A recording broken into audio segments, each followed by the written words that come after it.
dokter, selamat siang. Halo, siang Mbak. Nah, ini teman-teman, ini adalah Dokter Okta di klinik Diamond Beauty di Jalan Adi Ilma Suryani nomor 7.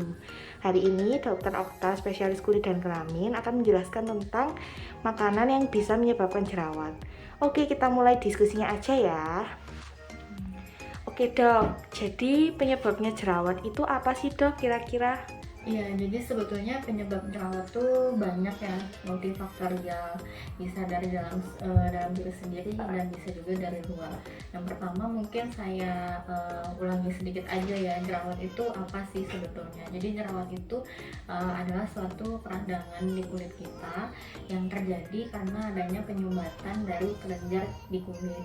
Nah, penyumbatan itu terjadi karena apa? Bisa karena ada sumbatan minyak yang banyak, kemudian tersumbat kotoran. Nah, sumbatan itu kemudian ditambah oleh bakteri di kulit kita, jadi muncullah jerawat yang merandang. Kemudian bentuk yang biasa kita sebut di wajah kita komedo, komedo terbuka, komedo tertutup, itu juga merupakan suatu jerawat, tapi jerawat yang belum mengalami peradangan. Kemudian kenapa suatu komedo yang tertutup atau terbuka itu bisa menjadi jerawat yang radang? Yaitu tadi dia ketambahan dengan bakteri, kemudian bisa karena gesekan, misal kita pakai masker ya, ini kan ada gesekan area kulit kita dengan kain maskernya, itu salah satu yang men-trigger suatu inflamasi atau peradangan juga. Kemudian hal-hal lain misalkan seperti stres, kemudian kurang tidur, kemudian makanan itu salah satu penyebab jerawat juga. Ada beberapa jenis makanan yang memang cenderung akan menyebabkan jerawat. Kemudian hormonal, kemudian kebiasaan tidak menggunakan pelindung matahari itu juga bisa mengakibatkan jerawat jadi lebih meradang gitu. Oke, jadi sebenarnya timbulnya jerawat tuh nggak hanya dari makanan aja ya dok? Betul, jadi penyebabnya tuh banyak. Setiap orang yang mengalami keluhan jerawat, kita harus evaluasi satu-satu pencetus dia ini sebetulnya apa. Kemudian kita terapi jerawat. Terapi jerawat itu juga tidak mudah ya, butuh waktu. Karena penyebabnya tadi adalah satu, sumbatan, dua, banyaknya produksi dari kelenjar, kemudian ada bakteri juga. Nah, kita harus mengobati semua penyebab itu, jadi tidak hanya satu macam itu enggak. Jadi kita harus mengurangi minyaknya, mengurangi sumbatannya, mematikan bakterinya, mengurangi radangnya gitu. Jadi kita kalau ada pasien, kita harus melihat di pasien ini masalahnya apa. Kita ngobrol dengan pasien, kebiasaan pasien apa, kemudian dia setiap harinya apa aja nih pola makan gitu ya, kemudian kebiasaan tidur, kemudian pekerjaan atau sekolahnya membuat ada stres atau enggak. Jadi kita berbincang tuh, kita menggali ke pasien gitu. Kalau memang ada pencetus yang kita curigai dominan di pasien ini, kita minta pasiennya, misalnya memang dia ada suka makan manis ya, kita sarankan untuk kurangi makan yang manis supaya mengurangi glycemic indexnya. Nah, itu juga nanti akan mengurangi ketidakseimbangan hormonal, karena nanti kalau kita bicara kenapa makanan menyebabkan jerawat, itu prosesnya sebetulnya panjang. Jadi makanan-makanan yang pertama punya glycemic index yang tinggi atau kadar gula yang tinggi, ya contoh-contoh kadar gula yang tinggi ya seperti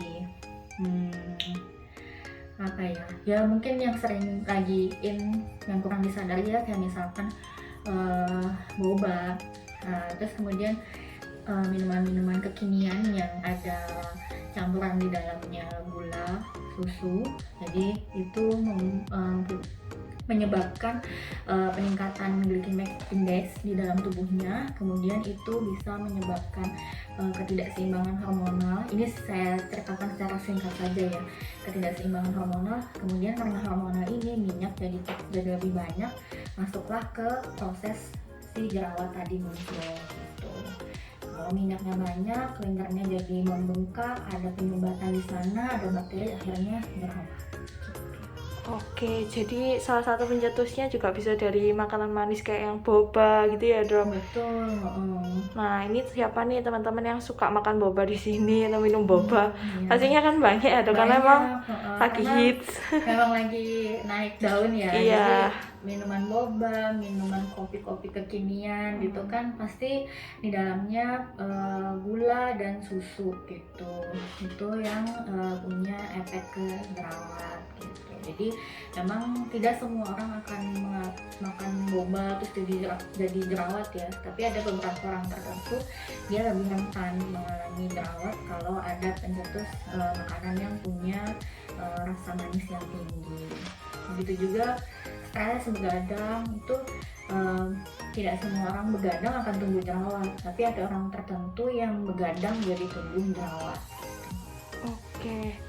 Oke, Dok. Jadi selain minuman boba itu apa aja sih, Dok? Kira-kira mungkin kacang itu apa benar, Dok, bisa menyebabkan jerawat jika dimakan berlebihan?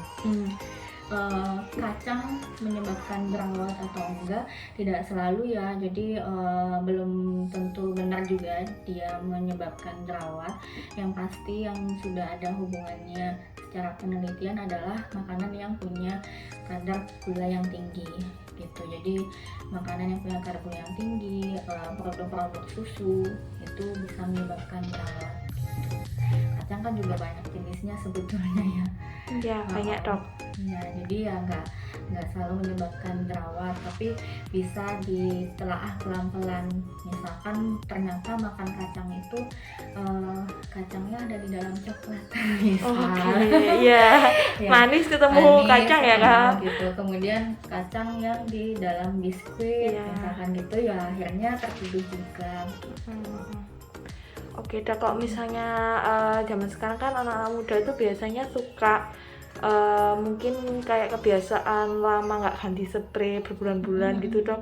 Itu kira-kira bantal ataupun selimut itu bisa jadi penyebab jerawat apa enggak sih, Dok? Ya, ini pertanyaan yang bagus ya karena sering terlupakan. Jadi kalau tadi saya menerangkan salah satu penyebab jerawat meradang adalah karena ada bakteri.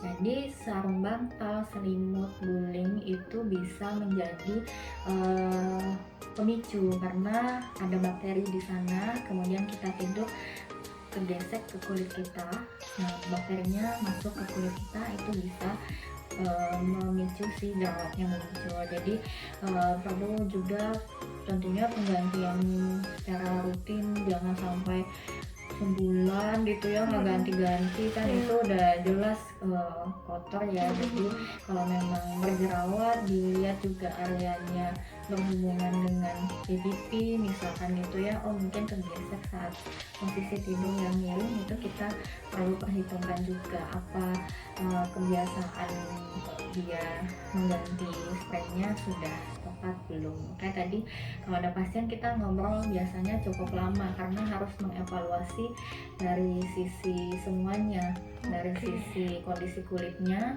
dari sisi kebiasaan dia. Kebiasaan ini ya kebiasaan macam-macam ya, kebiasaan hidup dia, lifestyle-nya gitu gimana. Jadi kita pertanyaannya biasanya banyak kalau jerawat. Oke, Dok.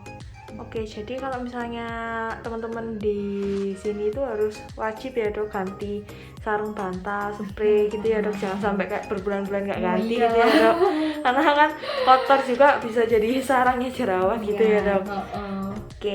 Oke, jadi ini ada pertanyaan lagi nih, Dok. Kira-kira kalau makanan berlemak seperti babat, usus atau seperti jeroan-jeroan gitu bisa nggak sih, Dok, kayak menimbulkan jerawat di kulit? Lemak tentunya punya pengaruh ke tubuh ya. Kalau tubuh kita berlemak, hormonal kita tidak seimbang.